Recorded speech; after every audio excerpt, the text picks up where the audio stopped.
मान्छे त कोही छैन फेरि फाइन परेर बसेको रहेछ भगवान्। उठ्ने बित्तिकै जुरुक्क लाग्यो फाइन मारेर तल जानु नि। के भन्नु र मेरो छोराछोरीहरूलाई। अर्को कोठामा पनि त्यही होला, म हेर्छु।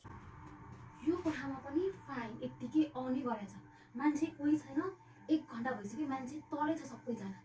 यहाँमा मैले के गर्नु होला यिनीहरूलाई। आज त मैले जानेछु यिनीहरूको सन्तानलाई मैले। खै तेरो भाइलाई बोला, तेरो दिदीलाई पनि बोला। के भएर मम्मी? कस्तो के भयो?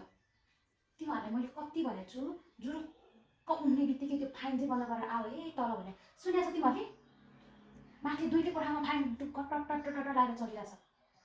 कतिसम्म तिमीहरूलाई फाइन बन्द गरेर आऊ, बत्तीको पैसा कति उठेछ भनेर के थाहा छ तिमीहरूलाई? कमाउनु परेको थाहा हुनु। बाउले वाक्क ठुलो धारमा बसेर कसरी कमाउँछ थाहा छैन? एकजना मात्र खर्च गर्नु गरेर हुन्छ? एकजना मात्र खर्च गर्नु गरेर त हुँदैन त। उठ्ने जुरुक्क उठेर फाइन बन्द गर्ने, बत्ती अफ गर्ने। यही देवीपेटीको कोठामा मान्छे जान्ति छैन, टट फाइन चलाछ।